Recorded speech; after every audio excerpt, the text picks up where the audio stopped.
کوئی بھی چیز ہے، کوئی بھی پیسہ ہے، کوئی بھی مال ہے، کوئی بھی چیز ہے، اس پہ میرا حق ہے، وہ حق مجھے ملنا چاہیے۔ لیکن اگر وہ مجھے حق نہیں، کسی کے لیے قربان کرنا ہے مجھے وہ حق، تو میں خوشی سے قربان کرنے کے لیے تیار ہو جاؤں۔ ایک پارکنگ ہم کسی کے لیے قربانی نہیں دے سکتے، ایک اچھا جوڑا ہم کسی کو لیے قربانی نہیں دے سکتے، ایک اپنا مال اگر ہم کسی کے لیے قربانی کر سکتے، تو آپ مجھے بتائیے پھر ایسے روزے کی ٹریننگ سے ہمیں کتنا ثواب اور اجر ملے گا۔ اسی طرح لوگ جو ہیں وہ حج اور اس سے بھی مطلب حج کی عبادات کو بھی جو ہے وہ لوگ، ایک تو پہلے ایک بہت بڑا کانسیپٹ، غلط کانسیپٹ یہ تھا کہ جی ایک لاسٹ عمر میں جا کے حج کرنا ہے تاکہ جو ہے گناہ جمع ہو جائے، ہم دھلوا کر آ جائیں وہاں سے۔ تو آپ سوچیے کہ کتنی مطلب بے بنیاد ایک یہ وہ سوچ ہے، اور وہ ہے۔ اور حج کر کے بھی آتے ہیں ہم، تو آنے کے بعد جو ہے وہ ہم یہ بھول جاتے ہیں کہ ہم کتنی بڑی عبادت کر کر آئے ہیں، ہم کتنا اللہ کے آگے اپنے آپ کو پیش کر کے آئے ہیں، لبیک اللہم لبیک، حاضر ہوں میں اللہ، حاضر ہوں۔ اب ساری زندگی مجھے اس بات کو یاد رکھنا ہے کہ میں اللہ، میں آپ کے تمام معاملات، آپ کی تمام جو بھی دنیا میں لوگ ہیں، جو بھی چیزیں ہیں، میں لبیک یعنی میں حاضر ہوں ان کے لیے۔ لیکن ہم بھول جاتے ہیں ان چیزوں کو، ہے نا، اور ہم بس سمجھتے ہیں کہ حج جو تھی وہ عبادت تھی، بس وہاں پہ میرا حج قبول ہوا کہ نہیں ہوا، میرا حج قبول ہوا کہ نہیں ہوا، مجھے اجر ملا کہ نہیں ملا، مجھے حج جو ہے وہ اس میں نے اتنی محنت و مشقت کی، کہیں وہ ضائع تو نہیں گئی۔ ہم اس پہ لگے رہتے ہیں، کیوں ضائع جائے گی؟ وہ تو ایک ٹریننگ تھی، ٹریننگ کے علاوہ کچھ نہیں ہے وہ ٹریننگ ہے کہ آپ نے اپنا سب کچھ، یعنی حج کہتے ہیں نا کہ نماز، زکوٰۃ اور روزہ، تمام عبادات، مجموعی عبادات حج کے اندر آ جاتی ہے۔ تو جب حج کر کے آ جاتے ہیں تو ہم تو اپنے آپ کو سمجھ لیں کہ ایک ڈاکٹر جو ہے، جیسے جب اس کو ہیڈ آف دی ڈپارٹمنٹ بنا دیا جائے یا کسی چیز کا اسپیشلسٹ بنا دیا جائے، وہ ایک مقام پہ پہنچ جاتا ہے نا۔ اسی طرح حج کر کے جو آتا ہے وہ ایک مقام پر پہنچ جاتا ہے، وہ ساری زندگی اس سے فائدہ اٹھا سکتا ہے اگر وہ اپنے اس مقام کو یاد رکھے کہ اب تو نیکی کرنا اس کے لیے مسٹ ہو گیا ہے۔ اب تو مطلب اگر کوئی اسپیشلسٹ ہے ڈاکٹر کا، تو اب وہ یہ بہانہ نہیں کر سکتا کہ اچھا مجھے پتہ نہیں، وہ تو اسپیشلسٹ بن گیا ہے اس کا۔ تو حاجی جو کیا ہوتے ہیں، حاجی جو ہوتے ہیں وہ اسپیشلسٹ ہوتے ہیں اللہ تعالیٰ کے بندے، جو اسپیشل ہو گئے ہیں، وہ اپنے آپ کو وار کے آ گئے ہیں اللہ کے اوپر، اور وہ وعدہ کر کے آئے ہیں اللہ سے کہ اللہ میں آپ کی دنیا میں نیکی پھیلاؤں گا، میں آپ کی دنیا میں جو ہے بھلائی پھیلاؤں گا، میں آپ کی دنیا سے شر دور کروں گا۔ تمام عبادات کی روح صرف یہ ہے کہ انسانیت سے محبت، انسان سے دوستی، انسان سے پیار۔ لیکن آج اس دور میں اگر ہم دیکھتے ہیں، آئے دن آپ کو اخبارات میں اور اس طرح کی خبر سوشل میڈیا پہ خبریں ملیں گی کہ ذرا سی بات پہ گن نکال کے جو ہے وہ بچوں پہ جھگڑا ہوا تھا، کتنے میں مطلب ڈیلی کی بنیاد پر میرے سامنے ایسی چیزیں آ رہی ہوتی ہیں کہ بچے نے جیسے ایک دوسرے کو مارا، اس کے فیملیز میں لڑائی ہوئی اور ایک دوسرے پہ فائرنگ کی، اور پتہ چلا کہ ایک ایک اور دو دو فرد جو ہے گھر کے جو ہیں وہ ختم ہو گئے ہیں۔ اسی طرح جو ہے وہ میاں بیوی کے درمیان آپ معاملات دیکھ لیں کہ کہیں نہ عورتیں سیکریفائس کرنے کو تیار ہیں، کہیں مرد سیکریفائس کرنے کو تیار نہیں ہے، اور ایک دوسرے کی یعنی طلاق کی ریشو اس حد تک بڑھتی چلی جا رہی ہے کہ آئے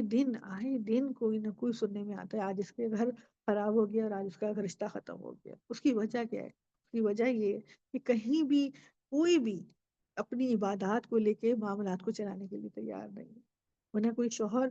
اگر نمازی پرہیزگار ہے تو کیا وہ اپنے اندر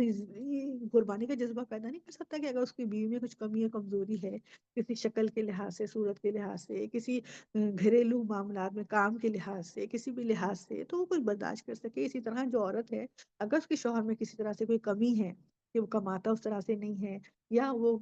کچھ اخلاقیات میں تھوڑا سا کم ہے، تو وہ معاف کرنے کو تیار ہی نہیں ہے۔ صرف یہ وجہ ہے کہ انہوں نے عبادت کے سلوک کو سمجھا ہی نہیں ہے۔ عبادت یہ نہیں ہے کہ بس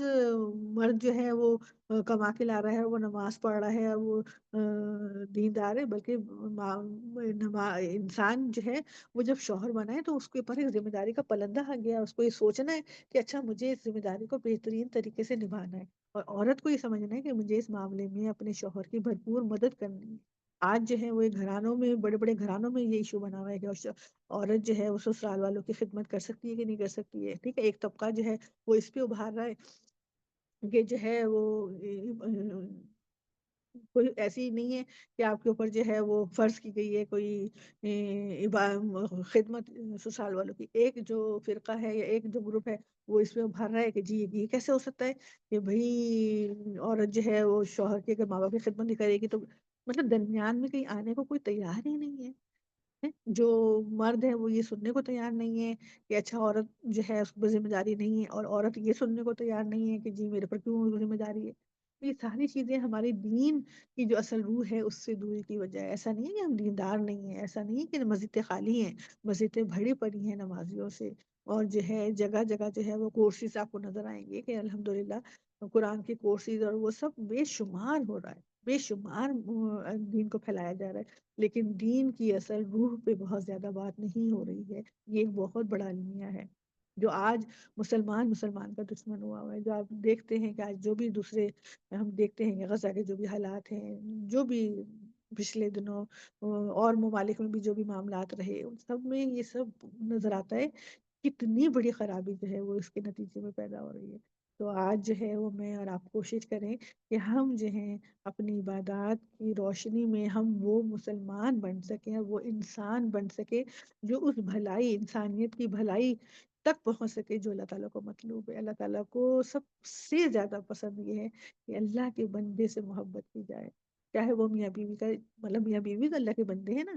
اولاد اللہ جو ہے ہماری وہ اللہ کے بندے ہیں، ہمارے ماں باپ اللہ کے بندے ہیں، ہمارے بہن بھائی اللہ کے بندے ہیں، ہمارے محلے والے اللہ کے بندے ہیں، ہمارے رشتے دار اللہ کے بندے ہیں۔ تو اللہ کو سب سے زیادہ مطلب ہے کہ میرے بندے سے محبت کرو، اس کی کمزوریوں پہ پردہ ڈالو، اس کے عیبوں پر پردہ ڈالو، اس کی پریشانیوں کو دور کرو، اس کو اپنے، کہا گیا ہے کہ مطلب یعنی آپ سوچیں اتنا خوبصورت دین کہ اپنے گھروں کے باہر جو ہے وہ پھلوں کے چھلکے یا کوئی بھی ایسے مطلب اگر آپ اس کو لیٹسٹ آج کل کی شکل دے لیں، تو اگر آپ پیزا کھا رہے ہیں تو پیزا کے ڈبے، آئس کریم کھا رہے ہیں تو آئس کریم کے ریپر یا کچھ باہر نہیں رکھو، کہ ہو سکتا ہے کہ تمہارا پڑوسی جو ہے اس کا بچہ جو ہے وہ اس کا دیکھ کے دل چاہے اور اس کے بعد پیسہ نہ ہو تو اس کا دل خراب ہو۔ یعنی اتنا پیارا دین، اتنا پیارا ہمارا مذہب جو ہمیں یہ سکھاتا ہے، یہ تعلیم دیتا ہے، لیکن ہم اس تعلیم، ہو سکتا ہے کہ ہم میں سے کچھ لوگ، ضروری نہیں ہے سب لوگ، ہم میں سے کچھ لوگ ضرور ان چیزوں کا خیال رکھتے ہوں گے۔ ہم ایک جنرل ایک بات کر رہے ہیں کہ جو اس چیزوں کا خیال رکھتے ہیں وہ اس سے پھر آگے بڑھ کے اس کی آگے کی سوچ پہ پھر جائیں، اس سے آگے کی منزل کو طے کریں۔ اس کی منزل کوئی ایک منزل نہیں ہے کہ اگر ہم نے ایک منزل طے کر لی تو ہم سمجھیں کہ ہم کسی اس پر، یہ تو ایک کہہ لیں آپ کی ایسی جنگ ہے جو ہمیں آخری سانس تک لڑنی ہے، اور ہمیں درجہ بدرجہ، جیسے آپ دیکھیں گے اسی سیڑھی پہ اگر انسان چڑھتا ہے، ٹھیک ہے، اسے ایک دو تین چار اسے لگاتار سیڑھی چڑھنی پڑتی ہیں جب جا کے وہ اپنی منزل پر پہنچتا ہے۔ تو ہماری منزل وہ ہے جس کی سیڑھیوں کی کوئی گنتی نہیں ہے، کوئی وہ نہیں ہے کہ ہم 10 20 25 50 60 کی سیڑھی چڑھ جائیں گے تو منزل پہ پہنچ جائیں گے۔ یہ ہماری آخری سانس تک ہمیں چڑھنی ہے منزل، اور ہمیں اوپر کی طرف جانا ہے، نیچے کی طرف ہمیں نہیں دیکھنا۔ ہم؟ ہمیں کیا کرنا ہے کہ دن بدن اپ گریڈ ہونا ہے، دن بدن ہمیں اپنے آپ کو ایک اونچے درجے کی طرف لے کے جانا ہے۔ اسلام کا سب سے اونچا درجہ یہی ہے کہ ہم اللہ کے مطلوب بندے بن جائیں اور ہمیں جنت الفردوس مل جائے، اور وہ جنت الفردوس ملنی مشکل بھی نہیں ہے اور آسان بھی نہیں ہے۔ مشکل اس لحاظ سے نہیں ہے کہ ناممکن نہیں ہے، اللہ نے اس کو آسان رکھا ہے۔ دیکھیں ایک روٹی بنانا ایک عورت کے لیے بڑا مشکل ہے جس کو پیڑا بنانا نہیں آتا، جس کو بیلنا نہیں آتا، اس کے لیے روٹی بڑی مشکل ہے۔ میں نے خود دیکھی ہیں ایسے خواتین کہ جن کو بہت مشکل پیش آتی ہے، اور ایسی بھی خواتین ہیں جن کے لیے کوئی مسئلہ ہی نہیں ہے کیونکہ ان کو بنانی آتی ہے۔ کسی کے لیے بریانی بنانا جو ہے وہ کوئی مسئلہ ہی نہیں ہے، کسی کے لیے بریانی بنانا بہت بڑا مسئلہ ہے۔ تو بات یہ ہے کہ جب ہمیں وہ کام کرنا آ جاتا ہے نا، پھر ہمارے لیے وہ مشکل نہیں ہوتا۔ تو اللہ نے اس لیے تمام معاملات کو، تمام عبادات کو، تمام چیزوں کو آسان رکھا ہے، مشکل نہیں رکھا ہے، مشکل ہم نے بنایا ہوا ہے اس کو۔ تو انشاءاللہ ہم جب تک قرآن سے جڑے رہیں گے، ہم ایسے لوگوں سے جڑے رہیں گے، ایسی محفلوں سے جڑے رہیں گے، تو ہم ضرور اس منزل تک پہنچ سکیں گے کہ جس کی منزل جو ہے وہ جنت الفردوس ہے۔ اور انشاءاللہ ضرور میں اور آپ جنت الفردوس میں ملاقات کریں گے اور ایک دوسرے کو ڈھونڈیں گے، اور جس کو نہیں پائیں گے ہم اللہ سے درخواست کریں گے کہ ہمیں وہ جنت الفردوس میں چاہیے۔ کوئی بات جو ہے اللہ تعالیٰ، جو میں نے اپنے نفس سے کہی، وہ اللہ تعالیٰ اس کو معاف فرماتے ہو، جو اللہ کی طرف سے ہے وہ تو ہے ہی، اللہ اس کو قبول فرمائے اور ہمیں کہنے سے زیادہ کرنے کی توفیق عطا فرمائے۔ وآخر دعوانا ان الحمد للہ رب العالمین برحمتک یا ارحم الراحمین۔ اللہم انا نستغفرک ونتوب الیک نشور، آمین یا رب العالمین۔ السلام علیکم ورحمۃ اللہ وبرکاتہ۔